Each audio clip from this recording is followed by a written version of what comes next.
بسم اللہ الرحمن الرحیم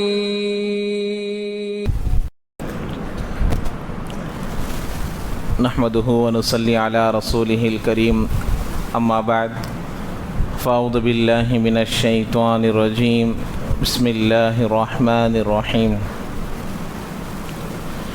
يا أيها الذين آمنوا اتقوا الله حق تقاته ولا تموتن إلا وأنتم مسلمون صدق الله العظيم وقال النبي صلى الله عليه وسلم إنما الأعمال بالنيات وإنما لكل امرئ ما نوى فمن كانت هجرته إلى الله ورسوله فهجرته إلى الله ورسوله او کما قال النبی علیہ الصلاۃ والسلام۔ معزز سامعین اکرام، بھائیوں، بزرگوں، دوستوں، اللہ تبارک و تعالیٰ کا جتنا بھی ہم شکریہ ادا کریں بہت کم ہے اس بات پر کہ اللہ تبارک و تعالیٰ ہمارے زندگیوں میں دوبارہ رحمتوں والا، مغفرت والا، بخششوں والا اور جہنم سے خلاصی والا مہینہ ہمارے زندگیوں میں دوبارہ لایا ہے۔ ہم لوگ خود تھوڑی دیر کے لیے اگر سوچے، غور کرے، فکر کرے تو ہمارے سامنے کتنے لوگ ایسے آئیں گے جو گزشتہ سال ہمارے ساتھ موجود تھے لیکن آج وہ ہمارے درمیان میں نہیں ہیں۔ افطار میں ساتھ تھے، سحری میں ساتھ تھے، ہمارے رشتہ داروں میں سے، ہمارے دوستوں میں سے، ہمارے مسجد کے اطراف میں سے، ہمارے گھر کے آس پڑوس میں رہنے والوں میں سے کتنے لوگ ایسے ہیں جو گزشتہ رمضان تو ہمارے ساتھ تھے لیکن آج وہ ہمارے درمیان میں نہیں ہیں۔ تو اللہ تعالی ہم لوگوں کو وہ مہینہ عطا فرمایا ہے، اس پر اللہ کا بہت احسان ہے، کرم ہے، ہم اللہ کا جتنا بھی شکریہ ادا کرے کم ہے۔ تو اللہ تعالی مجھے اور آپ کو اس مہینے کی قدردانی کرنے کی توفیق نصیب فرمائے اور اس میں اللہ تعالیٰ کے رضامندی کے کاموں کو کرنے کی توفیق نصیب فرمائے اور ناراضگی کے اعمال سے بھرپور حفاظت فرمائے۔ تو میرے بھائیوں، بزرگوں، دوستوں، سب سے پہلی بات تو یہ بتانی ہے کہ میں ایک حدیث پڑھا ہوں، اللہ کے نبی علیہ السلام نے ارشاد فرمایا کہ تمام اعمال کا جو دار و مدار ہے وہ نیتوں پر ہے۔ انما الاعمال بالنیات، ہماری نیتیں اگر خراب ہوگی تو ہمارے سامنے جو نتیجہ آئے گا وہ بھی خراب ہے۔ ایک جملہ ہے، سنے ہوں گے، نیت میں خطرہ، جھولی میں کیا ہے؟ خطرہ ہے۔ تو جب نیت میں خطرہ ہو جاتا ہے تو اللہ تعالیٰ کے فیصلے بھی ہمارے نیتوں کے موافق ہوتے ہیں۔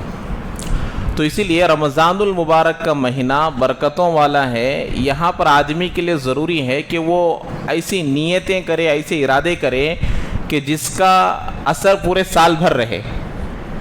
ہماری نیتیں، ہماری ارادے کیا ہوتے ہیں؟ رمضان تک کے لیے مخصوص ہو جاتی ہیں۔ حالانکہ رمضان میں آدمی بھوکا رہ کر، پیاسا رہ کر، کھائے بغیر، پیے بغیر اپنی ڈیوٹی کو انجام دے رہا ہے، نمازیں پڑھ رہا ہے، اللہ کے احکامات پر عمل کر رہا ہے۔ سال کے 11 مہینے کھا کر پی کر نمازیں نہیں پڑھ رہا ہے،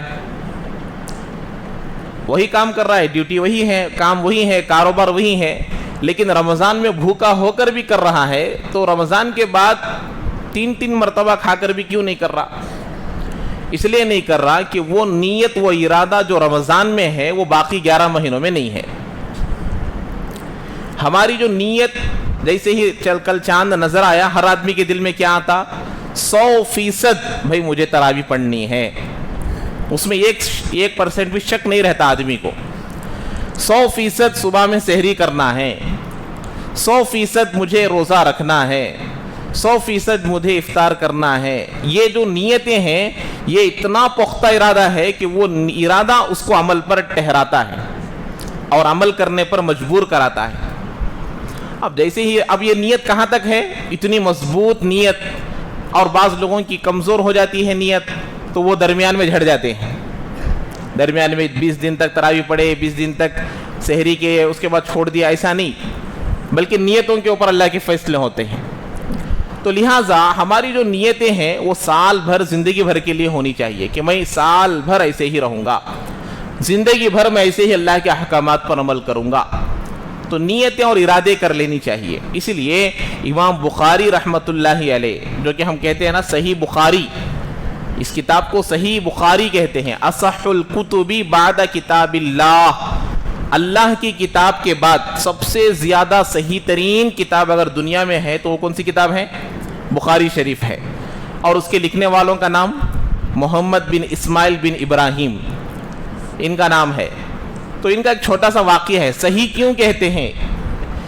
یہ ایک مرتبہ سفر کر رہے تھے، ایک مرتبہ جہازی سفر کر رہے تھے. تو حضرت نکلے. تو اس زمانے میں آج بھی آپ بہت سارے لوگوں کو اندازہ ہو جاتا، کٹا دیکھ کر بول دیتے ہیں کہ یہ کتنے ہزار کا ہے. جیسے 500 کے ہیں تو وہ اتنا موٹا ہے تو 50,000 کا ہے، 10 کا ہے تو یہ اتنا ہے، اندازہ ہو جاتا نا. تو اس طریقے سے اس زمانے میں تھیلی ہوتی تھی چھوٹی چھوٹی، تو اس میں دینار دراہم بھرے ہوئے ہوتے تھے. اس کو دیکھ کر پہچانتے تھے کہ اس میں کتنے ہزار دینار ہے، کتنے ہزار دراہم ہے. دنانیر کے الگ، دینار جو ہے وہ سونے کا ہوتا ہے، درہم جو ہے وہ چاندی کا ہوتا ہے. تو یہ اس زمانے میں چلتے. تو حضرت امام بخاری رحمۃ اللہ علیہ ایسی ایک تھیلی اپنے ساتھ رکھ کر سفر کر رہے تھے. اس میں 2,000 یا 2,500 دینار یا دراہم تھے. اب بازو میں بیٹھا ہوا آدمی حضرت کے پاس وہ تھیلی دیکھ لیا. اب وہ آدمی جو تھا وہ چور تھا. اب اس کے اندر حضرت کے پاس سے چرانے کی طاقت تو نہیں تھی. تو حضرت کے پاس سے وہ تھیلی دیکھ کر اس نے کیا کیا کہ اب چلانے لگا کہ بھئی میرے پاس جو 2,000 کی تھیلی تھی وہ گم ہو گئی ہے. جہاز ہے، اس کے پاس تو 1 روپیہ بھی نہیں ہے، 1 دینار بھی نہیں، 1 درہم بھی نہیں ہے. اب کیا کیا جہاز میں؟ چلانے لگا، زور زور سے پکارنے لگا کہ بھئی میری جو دینار کی تھیلی تھی وہ کیا ہو گئی؟ گم ہو گئی. اور برابر بول رہا ہے کہ اس میں 2,500 تھے. امام بخاری رحمۃ اللہ علیہ نے دیکھا کہ بھئی یہ تو بڑا ہوشیار نکلا، بڑا دھوکے باز نکلا. یہ میری محنت کی کمائی تھی جو اس نے آج اس پر ڈاکہ ڈال رہا ہے.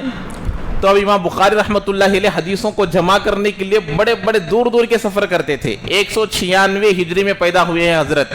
ابھی جو 1445 چل رہا نا، تو ایسا 109 پر 6 ہجری میں پیدا ہوئے، 250 پر 6 ہجری میں انتقال کر گئے. 60 سال کی عمر میں اتنا بڑا کام انجام دے کر گئے حضرت. تو کیسا دیے؟ ان کا ایک چھوٹا یہ واقعہ. تو کیا کیے حضرت؟ دیکھے اب بھائی میں ایک کتاب لکھ رہا ہوں صحیح بخاری، میرے طرف ایک میرا کام ہے اور دوسری طرف میرے یہ دینار ہے. کیا میں اب لوگوں کے سامنے یہ بتاؤں کہ یہ نہیں میرے ہی ہیں؟ اب میں بتاؤں گا تو میں جھوٹا ثابت ہوں گا، اور اگر میں یہ بولوں گا تو میری جو کتاب ہے اس کتاب پر کیا پڑے گا؟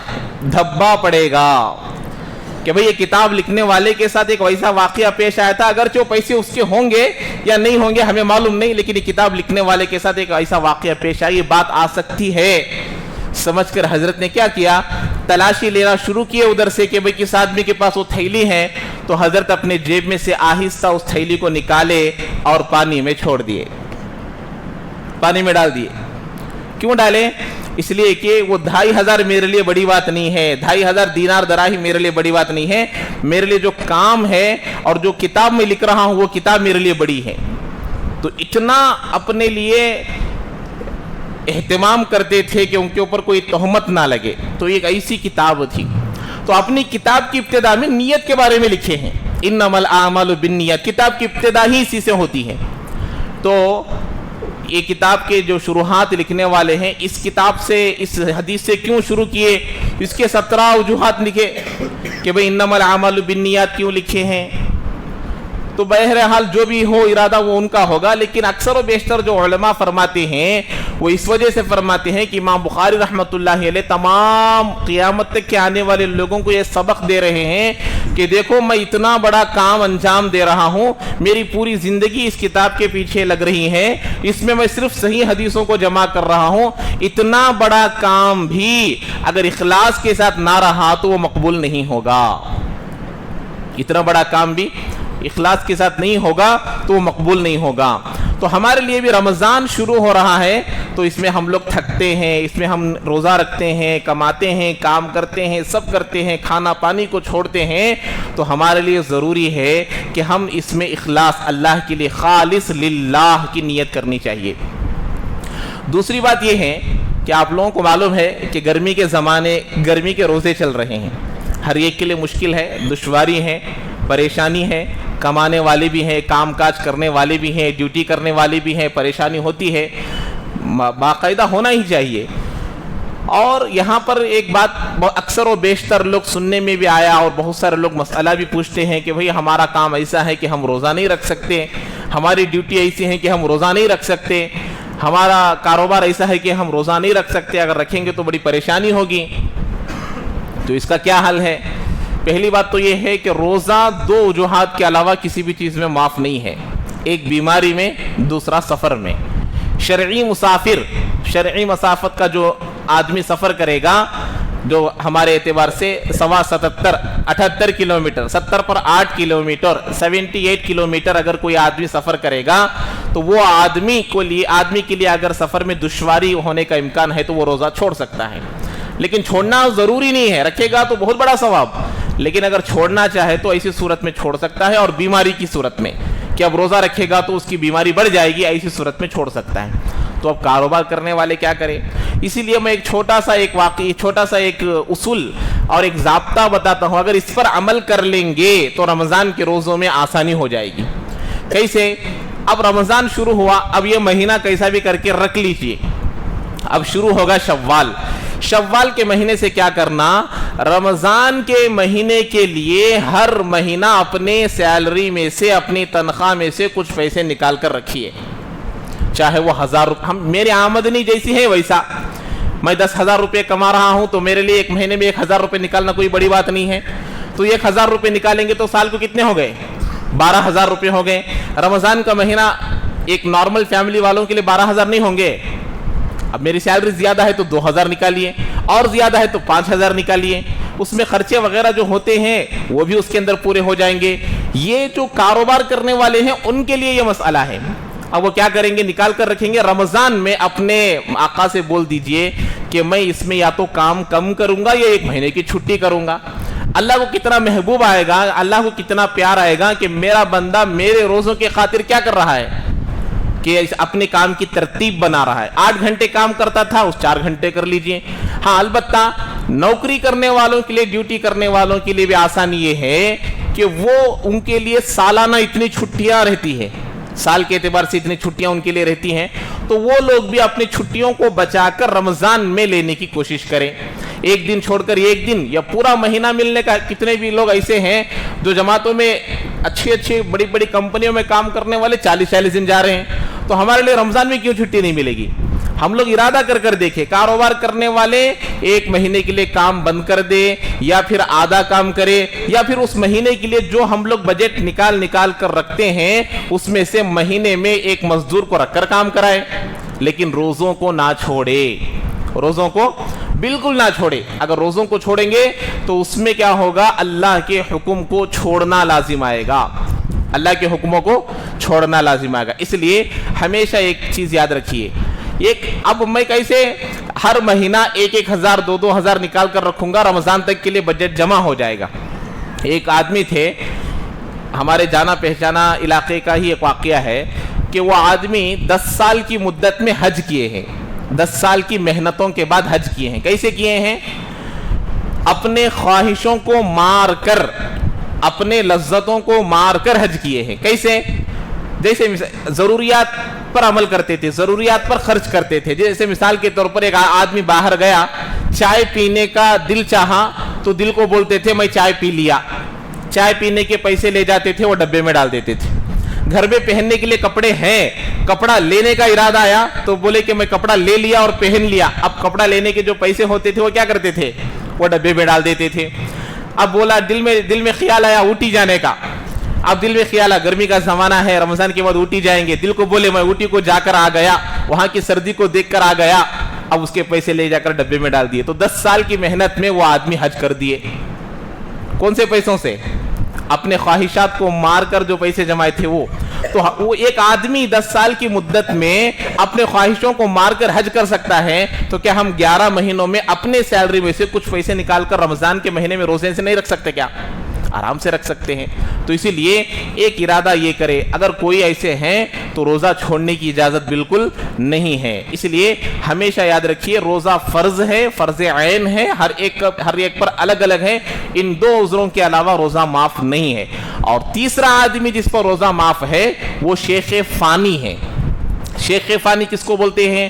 کہ آدمی اتنا مجبور ہے، اتنا بیمار ہے، اتنا بوڑھا ہو گیا کہ اب پھر یعنی موت بالکل قریب آ گئی، پھر وہ اچھا ہونے کے امکانات نہیں ہے، پھر اسے صحت ملنے کا امکان نہیں ہے، تو اب وہ فدیہ دے گا، 1 روزے کا 1 فدیہ۔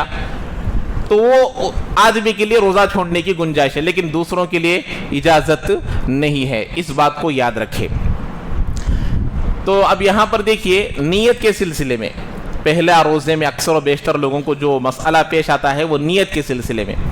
نیت کرنا، روزے میں جو الفاظ پڑھائے جاتے ہیں روزے کی نیت کے طور پر، اللہم اصوم غدن لکا، یہ جو نیتیں پڑھائی جاتی ہے، ایک بات یاد رکھیے، یہ نیت کے الفاظ ہے، ان ہر عمل سے پہلے نبی سے ایک دعا منقول ہے، ہر عمل سے پہلے۔ جیسے آپ واش روم جا رہے ہیں، دعا ہے، واش روم سے باہر آ رہے ہیں، دعا ہے، مسجد میں جا رہے ہیں، دعا ہے، مسجد سے باہر آ رہے ہیں، دعا ہے، گھر میں جا رہے ہیں، دعا ہے، گھر سے باہر آ رہے ہیں، دعا ہے۔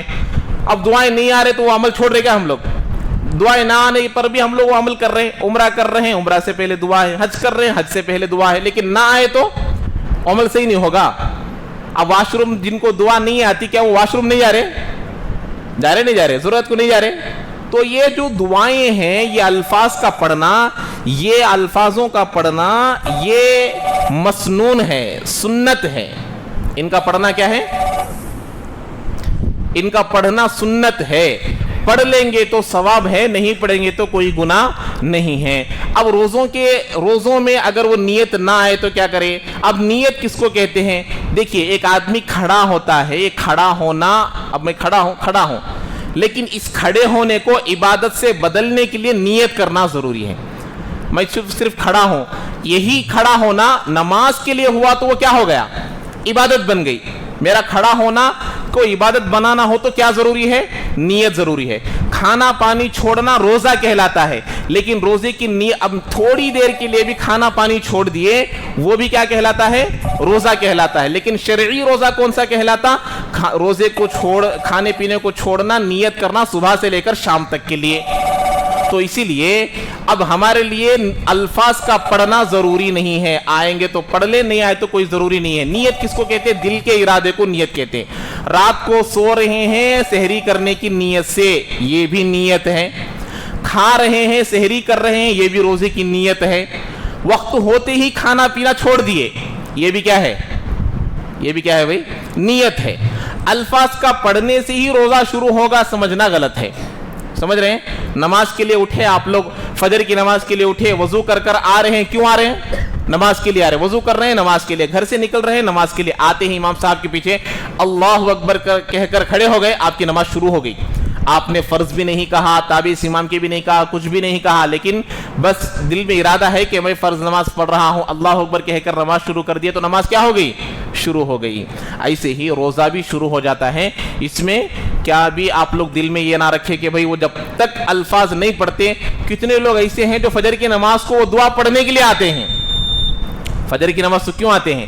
جب تک وہ امام صاحب دعا نہیں پڑھاتے بیٹھ کر رہتے، جیسے ہی دعا پڑھائے مسجد کے باہر چلے جاتے، ہماری نیت پوری ہو گئی۔ ایسی کوئی بات نہیں ہے۔ تو نیت دل کے ارادے کا نام ہے، جب ہم ارادہ کر لیتے ہیں تو ہمارا روزہ شروع ہو جاتا ہے، اس میں کوئی سوچنے کی بات بھی نہیں ہے، اور مسئلے کے اعتبار سے بھی کوئی غلطی نہیں ہے۔ جی اب رمضان میں چونکہ ابھی پہلا رمضان ہے، آپ لوگ ابھی سے ایک ترتیب بنا لے عمل کی۔ کیا ہے؟ سب سے پہلی بات تو ہر نماز کو تکبیر اولیٰ کے ساتھ پڑھنے کی کوشش کرے، تکبیر اولیٰ کے ساتھ پورا مہینہ یہ کوشش کرے۔ دوسری بات یہ ہے، سحری میں جلدی اٹھتے ہی ہیں ہم لوگ، تو سحری میں کیا کرنا؟ سحری میں 2 رکعت تہجد کی نماز بھی پڑھ لینا، بہت آسان ہے، اس میں کوئی پریشانی کی بات نہیں ہے۔ تو ایک تو تہجد پڑھ لینا، اور اس میں اگر اور بھی وقت ملا تو قرآن کی تلاوت بھی کر لینا. اور اسی طریقے سے اب دیکھیے اشراق کا نماز 50 بجے اشراق کے وقت شروع ہو جاتا ہے, اشراق بھی پڑھ لینا. اب اس کے بعد آرام کرنے والے آرام کرتے ہیں, کام جانے والے کام جاتے ہیں, تو 9 بجے کے بعد سے چاشت بھی پڑھ لینا. 2 رکعتیں ہی پڑھیے, کوئی زیادہ پڑھنے کی بھی ضرورت نہیں ہے, 2 رکعتیں ہی پڑھ لیجئے. وہ ایک نفل 70 کے فرض کے برابر ہو جائے گا, فرض پڑھنے کا ثواب ملے گا. 3 نفل ہو گئے. مغرب کے بعد جیسے ہی روزہ افطار کرتے ہیں مغرب پڑھ لیتے ہیں, 2 سنت پڑھ لیتے ہیں, اس کے بعد 2 نفل جو آتی ہیں انہی 2 نفل میں اوابین کی بھی نیت کر سکتے ہیں یا پھر الگ سے اور 2 رکعت بھی پڑھ سکتے ہیں. اور تراویح کے بعد صلاۃ التوبہ 2 رکعت پڑھ لے. 5 نمازوں کے ساتھ 5 نفل ہوئے نہیں ہوئے؟ تہجد, اشراق, چاشت, اوابین, صلاۃ التوبہ, کتنے نمازیں ہو گئے؟ 5 فرض 5 نفل. اس کے ساتھ اور بھی ہمیں وقت ملا, برکتوں والا سیزنوں والا یہ مہینہ ہے, تو ہم لوگ عمل میں آگے بڑھتے رہنا چاہیے. تیسرا عمل کیا ہے کہ ہم لوگ اپنی قضا نمازوں کی پابندی کریں. فجر میں سنت پڑھنے کے بعد 2 رکعت میری زندگی میں جو پہلی فرض نماز چھٹی ہے فجر کی اس کو پڑھتا ہوں. فجر کی 2 رکعت, ظہر میں ظہر کی 4 رکعت, عصر میں عصر کی 4 رکعت قضا نمازیں, مغرب میں مغرب کی 3 رکعت قضا نمازیں, عشاء میں 4 فرض 3 وتر پڑھ لیں گے تو ہماری قضا نمازیں بھی 5 ہو جائیں گے. مہینے تک کے لیے مہینے کی قضا نمازیں پوری ہو جائیں گی. تو ایک دن میں رمضان میں کتنی نمازیں پڑھنی ہیں؟ کتنی پڑھنی ہے؟ بولو بھائی بتایا نا, 5 فرض 5 نفل 5 قضا نمازیں پڑھیں گے انشاءاللہ. 15 نمازیں پڑھنا ہے. اور جن کو قرآن کی تلاوت کرنی آتی ہے, جو تلاوت کر سکتے ہیں, قرآن پڑھ سکتے ہیں, کم سے کم پورے مہینے میں ہمارا یہ قرآن مکمل ہو جائے. جو لوگ 1 پارہ پڑھ سکتے ہیں, 1 پارہ پڑھنے میں کوئی پریشانی نہیں ہے. ہر نماز میں ڈیوائیڈ کر لیجئے, 20 صفحے ہوتے ہیں, 4 صفحے پڑھ لیں گے 1 پارہ ہو جائے. فجر میں 4 صفحے اور ظہر میں 4 صفحے, 20 صفحے 1 پارے میں ہو گئے, 1 پارہ ہو گیا. 30 دن کو 30 پارے ہو گئے. 60 پر 1 قرآن پڑھا کرتے تھے, بزرگان دینوں میں ایسے گزرے ہیں. 61 قرآن, ابو حنیفہ رحمت اللہ علیہ رمضان میں کتنے قرآن پڑھتے تھے؟ 60 پر 1 قرآن, 61 قرآن پڑھا کرتے تھے. دن میں 1, رات میں 1, تراویح میں پورے رمضان میں 1. کتنے ہو گئے؟ 60 ہو گئے نا. دن میں 30, رات میں 30, تراویح میں 1, تو پورے 60 پر 1 قرآن پڑھتے تھے. ہمارے لیے تو اتنی طاقت نہیں ہے, تو جو تیزی سے پڑھ سکتے ہیں وہ 3 پڑھنے کی کوشش کریں یا کم سے کم 2 کریں. آخری درجہ 1 پارہ تو پڑھنے کی کوشش کریں. اور جن کے اندر اتنی بھی استطاعت نہیں ہے, جتنا ہو سکے پڑھے. قرآن مکمل ہو یا نہ ہو, لیکن ہر دن ہر نماز میں کچھ نہ کچھ تلاوت کرنے کی پوری کوشش کریں. سب کریں گے انشاءاللہ. جی تو دیکھیے, کل 2 لوگوں کا ایک ہی مسئلے پر سوال آیا تھا, وہ ہے عقیقے کے سلسلے میں. یہاں کے بھی ایک ساتھی کیے تھے اور ایک دوسرے ساتھی بھی کیے تھے. عقیقے کا گوشت ہم لوگ کھا سکتے کیا؟ بچے کے ماں باپ کھا سکتے کیا؟ ہمارے امی ابا کھا سکتے کیا؟ اس کے لیے اصول یاد رکھیے. عقیقے کا گوشت وہ حقیقہ بولتے ہیں لوگ, حقیقہ نہیں ہے, وہ عین کے ساتھ ہے عقیقہ. عقا یعقو عربی میں کہتے ہیں بال کاٹنے کو. تو ہم لوگ جب بولتے ہیں, نائل میں بولتے ہیں, جب معلوم ہو گیا تو اس کو برابر کر لینا. جیسے استغفار پڑھنا بولتے ہیں, دشت کے آداب میں بھی بولتے ہیں, ہمارے درمیان میں بھی بولتے ہیں. استغفار نہیں ہے, وہ کیا ہے؟ وہ استغفار ہے, اللہ سے توبہ طلب کرنا. استماع بولتے ہیں, استماع نہیں ہے, وہ اجتماع ہے. تو ایسے عربی الفاظ کو ہم ہماری زبان میں کر لینے سے کچھ غلطیاں ہو جاتی ہیں. جب بتاتے ہیں تو اس کو درست کر لینا. حقیقہ نہیں ہے, ہا کے ساتھ نہیں ہے, ہچ کے ساتھ نہیں ہے. آپ انگریزی میں بولیں گے تو یہ کے ساتھ بولیں گے, عربی میں بولیں گے تو عین کے ساتھ بولیں گے, عقیقہ. سمجھ میں بات؟ تو یہ عقیقے کا جو گوشت ہے بقرعید کے گوشت کی طرح ہے. اب بقرعید کا گوشت کون نہیں کھاتے؟ کاٹنے والا بھی کھاتا, کاٹنے والے کے امی ابا بھی کھاتے, کاٹنے والے کے رشتہ دار بھی کھاتے, کاٹنے والے کے مالدار بھی کھاتے, آس پاس کے لوگ بھی کھاتے ہیں, اور غیر بھی کھاتے ہیں, سب کھاتے ہیں. تو اس لیے اس اعتبار سے عقیقے کا گوشت سب لوگ کھا سکتے ہیں, اس میں کوئی پریشانی کی بات نہیں ہے. اور اس میں دعوت کر کھلانا بھی جائز, گوشت بانٹنا بھی جائز, پورا گوشت بانٹنا بھی جائز, پورا گوشت کھانا بھی جائز, سب طرح سے گنجائش ہے. کیوں؟ اس لیے کہ عقیقہ کرنا فرض بھی نہیں ہے, واجب بھی نہیں ہے, سنت عمل ہے. اور سنت بھی کب تک؟ 21 دن تک. اس کے بعد سنت نہیں رہتا, وہ مباح عمل ہو جاتا ہے. کرنے کی اجازت ہے, نہ کرے تو کوئی گناہ نہیں. اب دیکھیے یہاں پر اکثر و بیشتر جو غلطی کرتے ہیں وہ غلطی کیا ہے؟ یہ دوسرا مسئلہ جو دوسرے ساتھی پوچھے تھے، یہ کیا ہے؟ بچی پیدا ہو کر 8-10 مہینے ہو گئے ہیں، اب تک عقیقہ نہیں کیے، سروں کے بالوں کو ایسا ہی رکھے ہیں، عقیقے میں کسی وجہ سے تاخیر ہو گئی، لیکن عقیقہ نہ کرنے کی وجہ سے سر کے بال نہیں نکالے ہیں اب تک، یہ درست نہیں ہے۔ وقت پر عقیقے کرنا، بال کو نکال دینا چاہیے، 7 دن، 21 دن، 14 دن، جب بھی چاہے بال نکالنا چاہے نکال دیجئے۔ اور عقیقہ نہیں ہوا اس لیے بال نہیں نکالے، یہ بالوں کو عقیقے کی وجہ سے تاخیر کرنا درست نہیں ہے، بالوں کو نکال دیجئے، اور جب عقیقہ کرنا چاہتے ہیں اس وقت عقیقہ کر لیجئے۔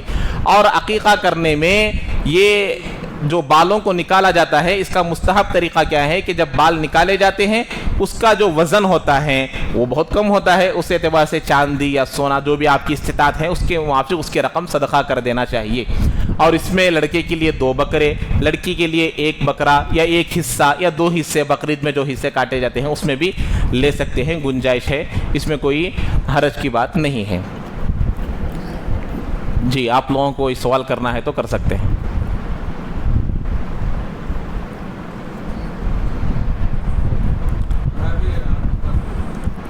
تراویح